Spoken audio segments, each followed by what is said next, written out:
Thanks for joining us for the news at noon. I'm Drew Carney, and as we just mentioned, U.S. Attorney General Merrick Garland held a meeting with Oregon law enforcement officials in downtown Portland today.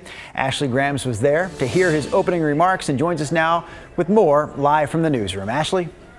The Department of Justice says this is just one of Attorney General Garland's regular visits to U.S. attorneys' offices around the country. Today, he was joined by a couple Oregon sheriffs, Portland Police Chief Bob Day, representatives from the DEA, the FBI, and Oregon State Police. Garland referenced data from the major cities Chiefs Association, saying violent crime is trending down in the last 2 years, and touched on several recent cases the Oregon U.S. Attorney's Office has prosecuted, including a Wilsonville woman convicted of laundering over $4.5 million and a Springfield man sentenced for illegally possessing and manufacturing semi-automatic firearms. He also mentioned the conviction of Nagasi Zuberi, the Klamath Falls man who kidnapped a woman and held her in a cell.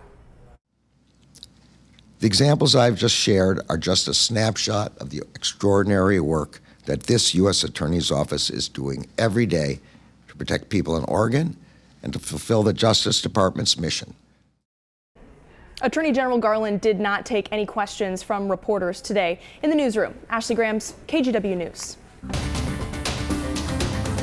In national headlines this afternoon, House Speaker Mike Johnson is proposing a new plan that would temporarily fund federal operations and disaster aid in an effort to avoid a government shutdown this weekend. But the new proposal goes against President-elect Donald Trump's demands for a debt limit increase. And the president-elect has implied that could cost Johnson his job as Speaker. House Republicans are meeting right now behind closed doors to discuss next steps as tonight's midnight deadline to avoid that shutdown ticks closer. Some Starbucks workers in Seattle, LA, and Chicago walked off the job this morning in what they're calling an escalating 5-day strike. The workers' union said the walkouts will get bigger and spread to other cities each day unless workers can reach an agreement with Starbucks. The company said it's willing to negotiate, but then added the union prematurely ended talks before the strike began. And it's also day 2 of what the Teamsters Union is calling the largest strike against Amazon in U.S. history. Workers are on the picket lines outside some Amazon facilities in New York, Illinois, Georgia, and California.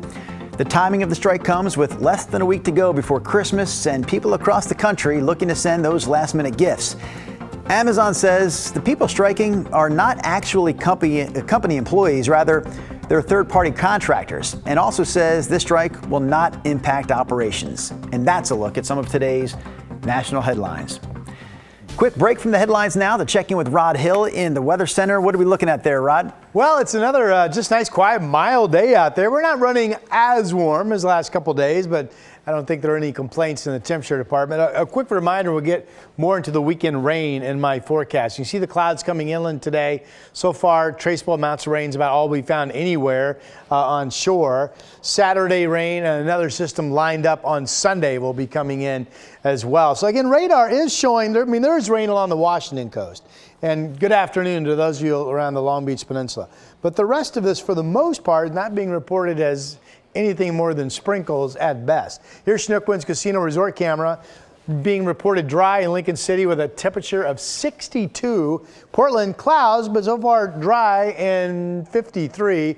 We do have gusty east winds continuing out near the gorge, but you get away from that and winds are pretty light. So I think mainly dry weather the remainder of today.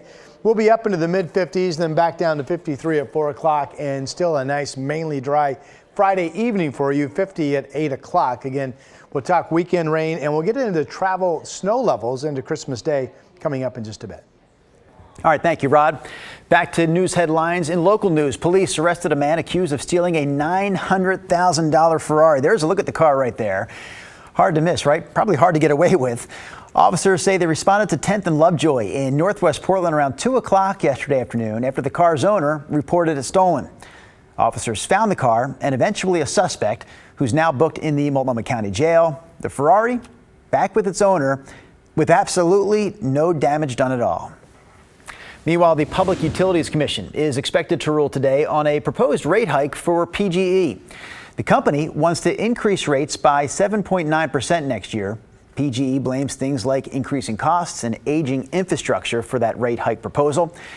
This is really nothing new, and anyone with a PGE electric bill knows this. Their rates have gone up by more than 40% already since 2021.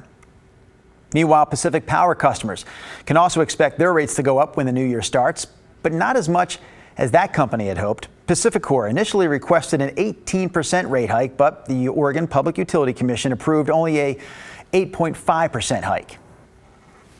Portland's new 12-member city council will officially go to work on January 1st after getting sworn in yesterday. So starting in January, the city will now be divided into 4 geographic districts, each one with 3 representatives on the council. Officials say this change addresses equity concerns and is designed to ensure all parts of the city have an equal voice. In the new system, a professional city manager will now run day-to-day operations while the expanded council can focus on policy. Another local school district is dealing with another budget shortfall. District officials in Lake Oswego say a $12 million budget shortfall heading into next school year will likely mean cuts to both programs and staff. They say the shortfall was caused by several factors, including payroll costs rising faster than state funding can keep up with. We talked to a parent with a student at Oak Elementary. We've loved everything about the school. It'll still be a great school, no matter what ultimately happens, but losing teachers or losing staff who are helping with stuff is scary. The Lake Oswego School District says it will start letting employees know in March if their positions will be cut. Meanwhile, negotiators for the Tiger-Tualatin School District and the union representing its teachers say they've reached a new tentative contract. According to the district, the 2-year contract would provide a 4% cost of living adjustment each school year. Union members will vote on whether or not to ratify this contract on January 9th. And leaders in the Portland Public School District are expected to implement a district-wide cell phone policy soon. At this point, each school in the district has its own unique policy. One of the questions they're tackling is whether phones should be off and away all day for all students. In a first reading, school board members voted 4-3 in favor of that idea. A final decision is expected sometime next month. Holiday travel season in full swing at this point, and it's going to stay busy travel-wise through Sunday, January 5th. We spent the morning out at Portland Airport. You can see just how busy in some spots the lines were this morning. The Port of Portland estimates more than 900,000 travelers will pass through the airport between now and that January 5th date. That would be a 12% increase over that same time last year. As for the busiest days of travel at the airport, those are expected to be next Friday, December 27th, and then the 2 days leading up to the new year, December 30th and 31st. We had a chance to talk to some of the people who were traveling this morning. Get yes, there early. Get there, please. Oh Yeah. my God, because like the security check lines, I'm like, They were pretty you long. get there at least an hour early. And this is beautiful. We haven't been here since they finished the remodeling.